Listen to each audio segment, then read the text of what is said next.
हम बात करेंगे क्वेत भारत संबंध के बारे में, क्वेत भारत संस्कृति के बारे में और उस रिश्ते के बारे में जो दोनों देशों को अलग పాటు ఈ కార్యక్రమాన్ని ప్రసారం చేస్తున్నారు. దానిలో భారతీయ సంస్కృతికి సంబంధించిన విభిన్నమైన అక్కడున్న భారతీయ పౌరులకు చాలా దగ్గరయ్యాయి. నాకు ఇంకా ఏం చెప్పారంటే హృదయపూర్వకంగా ధన్యవాదాలు చెబుతున్నారు. వారు నిజంగా చాలా గొప్ప ముందడుగు వేశారు.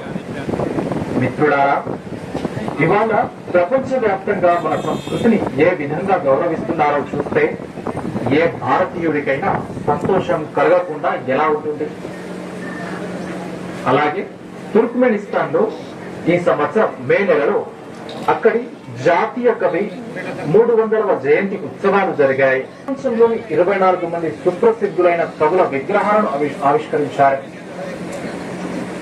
వాటిలో ఒకటి గురుదేవ్ రవీంద్రనాథ్ ఠాగూర్ విగ్రహం కావడం విశేషం. సోదరిమణులు, ఆడబిడ్డలు కూడా యోగా దినోత్సవంలో ఎంతో ఉత్సాహంగా పాల్గొన్నారు.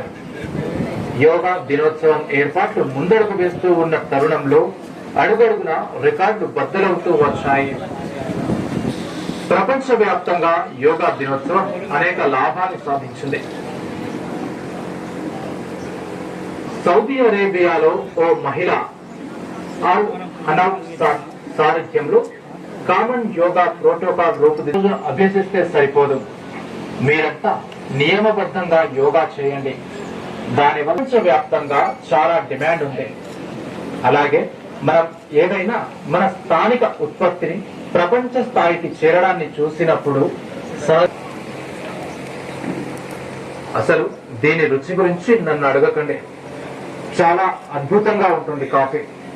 అరకు కాఫీకి ఎన్నో గ్లోబల్ అవార్డులు లభించాయి. కొందరికి మరో మంచి ఆలోచన ఏమొచ్చిందంటే కశ్మీర్ లో పండే అద్భుతమైన కూరగాయలను ప్రపంచం దృష్టికి ఎందుకు తీసుకెళ్లకూడదు అనే ఆలోచన వచ్చింది. తర్వాత ఏం జరిగిందంటే